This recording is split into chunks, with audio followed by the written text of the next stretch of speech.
And you know what they're marching against?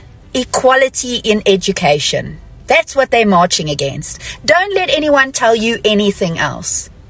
They are worried about their little white kids having black kids in their schools. That is why this is such a big hot button for the solidarity movement. Dis iets wat ons nie gewoonlik doen van ons aard is nie, maar dis nodig. Dames en here, ons is vandag hier omdat ons sorg dra, omdat ons besorg is oor die toekoms van ons kinders. Today, the Democratic Alliance is not just making a statement. They are wearing the colors of apartheid while protesting for what they claim are educational rights. But what does this really mean for South Africa? Welcome to Inkari, It's Time.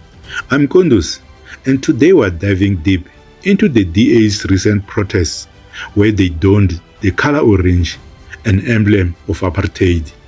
We'll unpack the implications of this choice and reveal the true nature of the agenda regarding the BELA Act. The color orange isn't just a fashion choice. It symbolizes a painful history for many South Africans. This color is part of the apartheid flag linked to the Dutch colonial history in South Africa. By wearing orange, the DA is not just protesting, they are marking territory as a reminder of the privileges tied to the House of Orange. The media tells us the DA is protesting against the BELA Act, but they won't give you the full story. They omit the underlying truth that the DA is actually fighting to preserve apartheid-era policies in education. Their protest revolves around Clause 4 and 5 of the BELA Act, which aim to end the exclusionary practices of school governing bodies, or SGBs. Clause 4 of the BELA Act is crucial.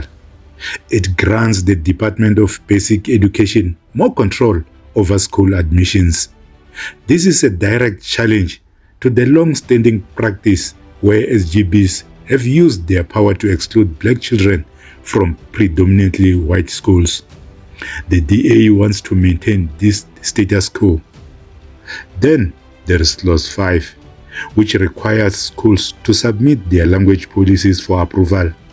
This has been exploited by racist SGBs to keep black and white learners separated, where Afrikaans classes receive better resources while English classes for black students are neglected.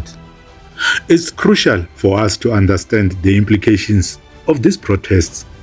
The DA's actions speak volumes about their intentions and their relationship with apartheid-era privileges.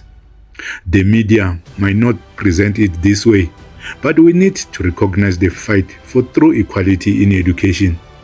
Thousands of critics of the Basic Education Laws Amendment Act have vowed to use any and all legal options available to stop the implementation of the rest of the BELA Bill. Led by AfriForum and Solidarity, the detractors stage a march from one of the foremost symbols of Afrikaner nationalism, that's the Voortrekker Monument, to Freedom Park to voice their disapproval. Here's a report from Shoni Mtimkulo. Hier stop die moord op ons kinders se toekoms. Daarom sê ons vandag vir iemand so Spanjaarse Lesofie, BELA is ons rooi lyn. Those who gathered here at the Voortrekker Monument have used fighting language to describe the battle they are willing to wage to stop the implementation of clauses 4 and 5 of the BELA Act. As the clock ticks on the 3-month period for stakeholders to find each other before the bill is implemented fully, Democratic Alliance leader John Steenhuisen is caught in the middle of the fight between detractors of the policy and the implementing government that he and his party are now part of. That we can find each other, I'm convinced of it. I don't think we're that far apart. I think that there's going to be compromises required on both sides. And I think once those compromises are on the table and there's a mature, open discussion about them, I don't see a reason why we cannot find each other. We need to separate the radical voices out from the rational centre. And I think that I'm certainly not indulging in war talk. Indulging in an open conversation with my fellow Government of National Unity parties and anybody else who's an interested and affected party as stakeholders. Gayton McKenzie, Another cog in the GNU machinery used the march as an opportunity to swipe at opposition parties. People that say they don't want the government of national unity, what do they want? Progressive caucus. Have you seen they're already divorcing? Each time I see something like this, then I think, I don't know if I must be embarrassed. I don't know if I must apologize. I don't know what to do when things like this happen. Because if anyone with 2 brain cells actually has read the BELA Bill, it's not about anything except integration. Okay?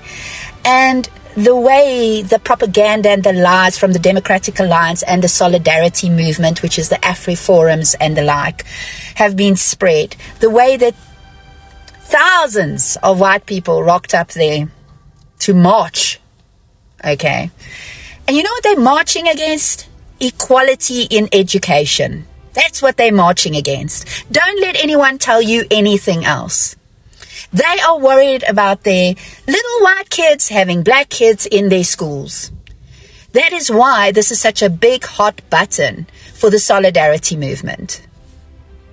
So like I say, I'm never sure what to do in situations like this. I don't know if I must apologize because I am fucking embarrassed that white people are behaving this way. And yes, there are a splatter of black people in there, but if you look carefully on the photos that the DA circulated earlier, a lot of the black people have got reflector vests on, so they're working, all right?